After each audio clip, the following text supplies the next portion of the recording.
Hello friends, welcome to my channel. आज हम पढ़ेंगे क्लास 11th का जूलॉजी का चैप्टर जिसका नाम है 11 किंगडम। इस चैप्टर में हम पढ़ेंगे मल्टी सेलुलर ऑर्गेनिजम्स के बारे में और इस चैप्टर में हमारे 11 फाइलम्स जो कि एनिमल किंगडम के अंडर आते हैं, जिसका शॉर्ट फॉर्म है PCC, PAAA, MEH और C। अब देखते हैं कि कौन कौन 11 फाइलम्स हैं जो कि हम इस एनिमल किंगडम में पढ़ेंगे। अब सबसे पहला जो हमारा फाइलम आ जाता है वो आ जाता है हमारा पॉलीफेरा। कौन सा फाइलम आ जाता है? सबसे पहला फाइलम आता है हमारा पॉलीफेरा। सेकेंड फाइलम आ जाता है हमारा सीलेंट्रेटा।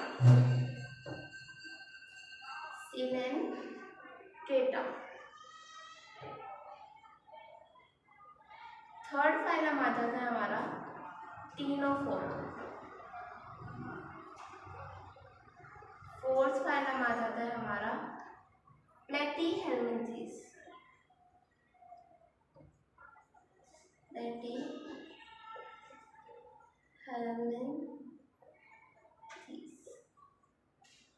फिफ्थ फाइलम आ जाता है हमारा एस्कहेल्मिन्थेस।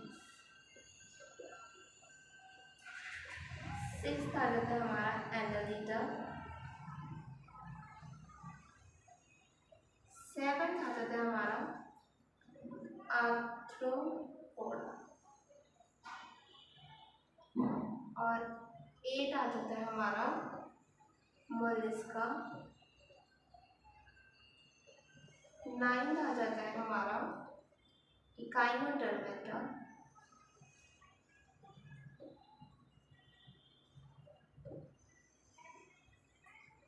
10th आ जाता है हेमिकॉर्डेटा।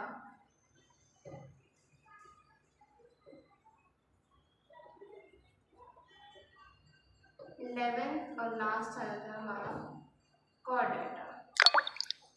तो ये सारे जो है हमारे 11 फाइलम्स हैं जो कि किसके अंदर आते हैं? हमारे एनिमल किंगडम के अंदर। और इसका शॉर्ट फॉर्म है याद करने का PCC, PAAA, MEH और C। ये जो है हमारा शॉर्ट फॉर्म है इन सारे फाइलम्स को याद करने का।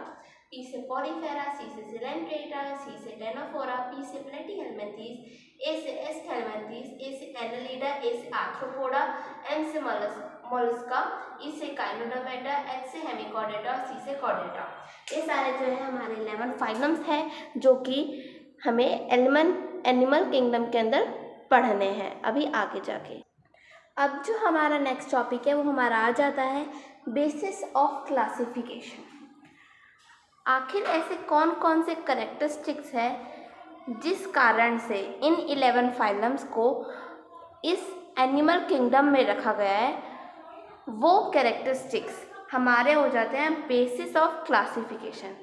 एनिमल किंगडम के जो कैरेक्टरिस्टिक्स है जिनसे हम उसको क्लासीफाई करते हैं, उसके बारे में हम इस टॉपिक में पढ़ेंगे, उन सारे कैरेक्टर्स के बारे में। अब मैं आपको कुछ कैरेक्टरिस्टिक्स के नाम बता देती हूँ। जैसे हम इसमें पढ़ने वाले हैं अरेंजमेंट ऑफ सेल्स के बारे में।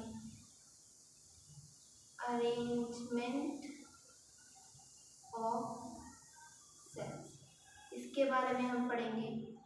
नेक्स्ट जो हम पढ़ेंगे वो है हमारा body symmetry. Body symmetry, body symmetry मतलब बॉडी का जो जब हम उसको डिवाइड करते हैं तो कैसे उनकी सिमेट्री होती है। नेक्स्ट है हमारा nature of Seelam. Nature of Seelam, Seelam में भी मैं आपको बताऊंगी क्या होता है। ये सब अभी हम कैरेक्टरिस्टिक्स को जो है पढ़ेंगे। नेक्स्ट है हमारा patterns of digestive. Pattern of digestive, circulatory,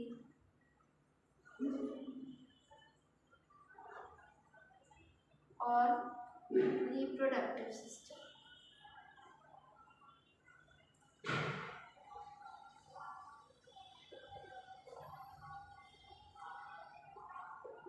next ऐसे ही हम जो है पढ़ेंगे और भी जो हमारे बहुत सारे बेसिस ऑफ क्लासिफिकेशन है जिसके बारे में हम अभी पढ़ेंगे। सबसे पहले हम पढ़ेंगे सबसे पहले पढ़ेंगे हैबिटेट के बारे में कि ऑर्गेनिजम्स जो है एनिमल किंगडम के वो कहाँ कहाँ रहते हैं। सबसे पहले इसमें दो टाइप्स होते हैं, एक्वेटिक और होता है टेरेस्ट्रियल। एक्वेटिक में भी दो टाइप्स होते हैं, वो एनिमल्स जो कि मैरीन वाटर में रहते हैं या जिसको हम बोल सकते हैं ओशियन और सी में, और दूसरे एनिमल्स जो कि फ्रेश वाटर में रहते हैं कहाँ, लेक्स और रिवर में। और नेक्स्ट होते हैं हमारे टेरेस्ट्रियल एनिमल्स जो कि लैंड पे रहते हैं, ट्रीज़ पे रहते हैं, जो कि बरोइंग करते हैं, मतलब ज़मीन में गड्ढा करके रहते हैं, जो कि वॉल्स पे क्रॉल करते हैं। और भी बहुत सारे एनिमल आ जाते हैं हमारे टेरेस्ट्रियल में। तो ये दो टाइप्स के जो हमारे होते हैं हैबिटेट्स एनिमल किंगडम के ऑर्गेनिजम्स के। अब हम पढ़ेंगे लेवल ऑफ ऑर्गेनाइजेशन के बारे में कि हमें इन फाइलम के ऑर्गेनिज्म में किस टाइप का लेवल ऑफ ऑर्गेनाइजेशन देखने को मिलेगा। हमारे 3 टाइप के लेवल ऑफ ऑर्गेनाइजेशन होते हैं। सबसे पहला होता है हमारा cellular level of organisation. Cellular level of organisation.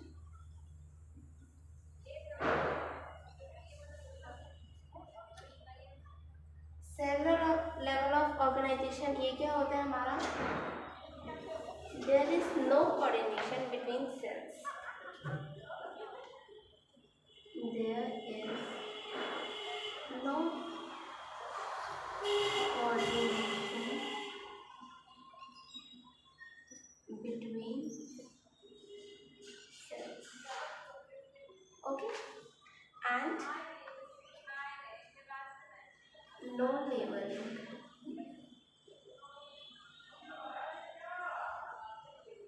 divided to number of different divided to cells।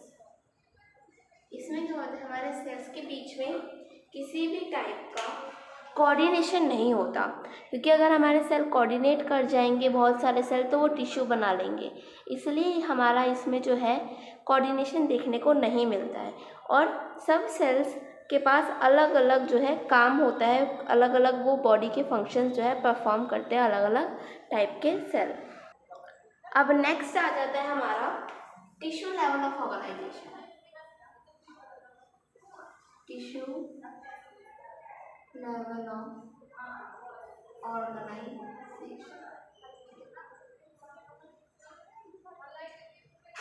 Tissue level of organisation जो है हमें इसमें देखने को मिलता है। इसमें क्या होता है हमारा, there is no coordination between tissues.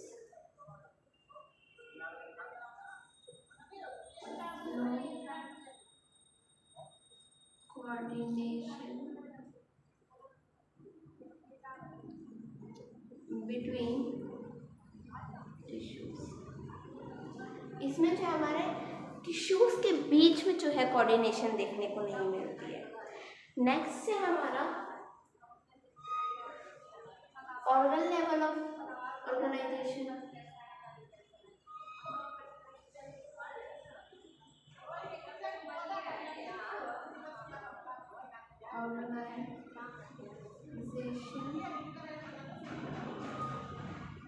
इसमें क्या होता है हमारा, there is no coordination between,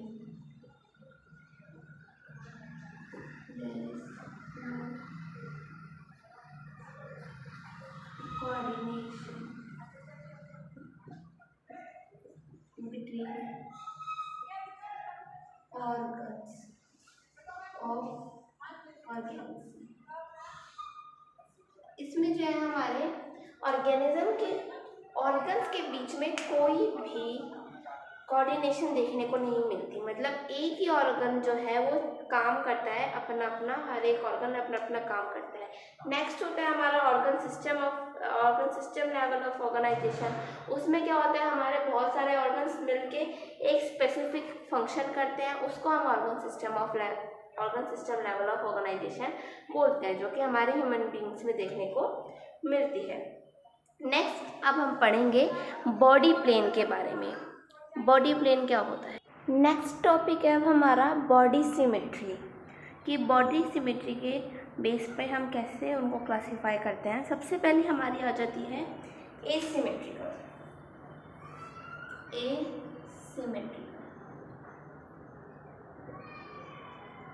asymmetrical के अंदर हमारा फाइलम आ जाता है पॉलीफेरा।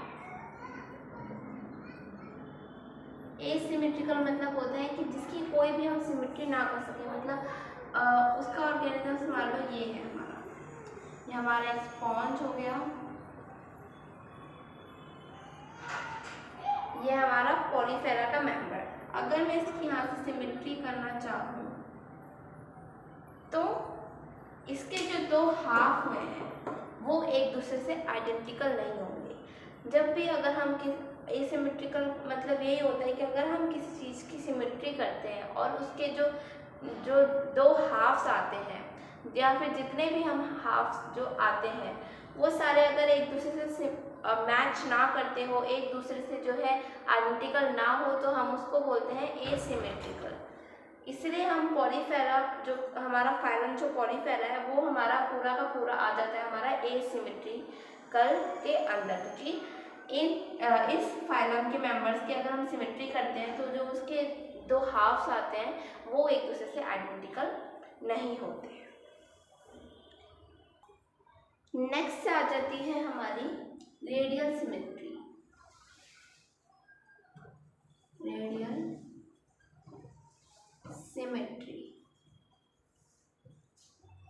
इसके अंदर क्या होता है, when body get divided into two equal halves by cutting from any plane। इसमें क्या होता है, when body get divided into two equal halves by cutting from any plane, मतलब कि अगर कोई बॉडी है और अगर हम उसको काटेंगे, अगर हम उसको कहीं से भी काटें, उस बॉडी को हम कहीं से भी काटें, लेकिन जब भी हम उसको काटेंगे तो वो हमेशा टू इक्वल हाफ्स में ही बट जाएगी। जैसे हम इसका एग्जांपल ले लेते हैं स्टारफिश कुछ ऐसी स्टार की तरह दिखती है हमारी,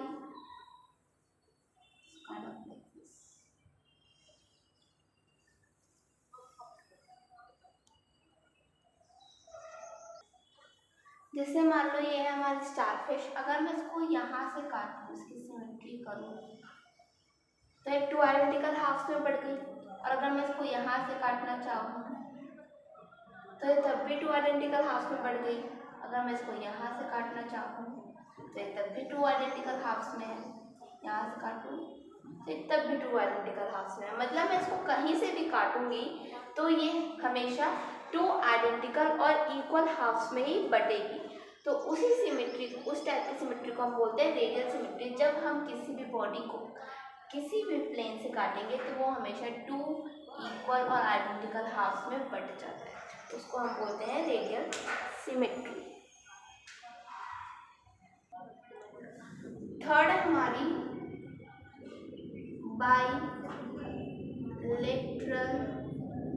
सिमेट्री।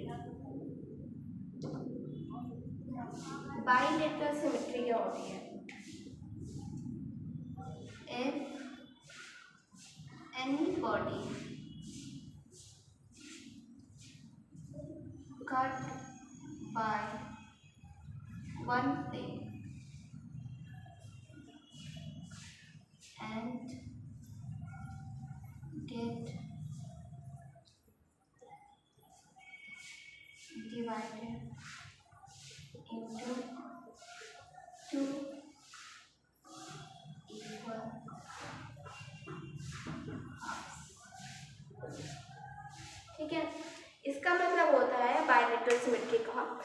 अगर हम किसी भी बॉडी को, कोई भी बॉडी हो सकती है, अगर हम एक बॉडी को सिर्फ एक प्लेन से, याद रखिएगा इसमें जो होता है हमारा सिर्फ एक प्लेन होता है, इसमें हमारे बहुत सारे प्लेन नहीं होते, इसमें हमारा बस, अगर हम एक बॉडी को एक प्लेन से काटते हैं और वो 2 इक्वल हाफ्स में बट जाती है तो हम उसको बोलते हैं बाइलेटरल सिमेट्री। इसमें सिर्फ हम बॉडी को एक प्लेन से काटेंगे तब वो जाके 2 इक्वल हाफ में बटेगी। अगर हम एक प्लेन से ज़्यादा काटना चाहेंगे तो वो इक्वल और 2 आइडेंटिकल हाफ में नहीं हो सकता, सिर्फ एक प्लेन से काटने पर ही वो 2 इक्वल हाफ्स में बढ़ सकता है, तो हम उस टाइप की सिमेट्री को बोलते हैं बाइलेटरल सिमेट्री। और इसका एग्जांपल में आ जाते हैं हमारे प्लेटीहेल्मिन्थेस। प्लेटीहेल्मिन्थेस के मेंबर्स जो होते हैं वो हमारे आ जाते हैं इसके अंदर। Platyhelminthes 2 Chordata. प्लेटीहेल्मिन्थेस से कॉर्डेटा तक के जो भी मेंबर्स होते हैं वो सारे किसके अंदर आ जाते हैं, हमारे बाइलेटरल सिमेट्री के अंदर आ जाते हैं। इसका एक एक्सेप्शन भी होता है, एक्सेप्ट इकाइनोडर्मेटा, बिकॉज हमारे इकाइनोडर्मेटा में आ जाते हैं हमारे स्टारफिश, इसलिए। और स्टारफिश में तो अभी मैंने आपको बताया कि इसमें रेडियल सिमेट्री हो जाती है, इसलिए हमारा बाइलेटरल सिमेट्री में हमारे प्लेटीहेल्मिन्थेस से कॉर्डेटा तक आ जाता है, लेकिन इकाइनोडर्मेटा उसमें एक्सेप्शन होता है। ओके, ये हो गई हमारी बॉडी सिमेट्री ख़त्म। यहीं पे जो है मैं ये वीडियो एंड कर रही हूँ एंड आई होप कि आपको मेरी वीडियो बहुत ज़्यादा अच्छी लगी होगी। अगर आपको मेरी वीडियो पसंद आई है तो प्लीज़ मेरी वीडियो को लाइक करिए, मेरे चैनल को सब्सक्राइब करिए और इस वीडियो को और भी लोगों तक शेयर करिए। एंड कमेंट सेक्शन में लिखना ना भूलिएगा कि आपको मेरी वीडियो कैसी लगी। Thank you so much, bye bye.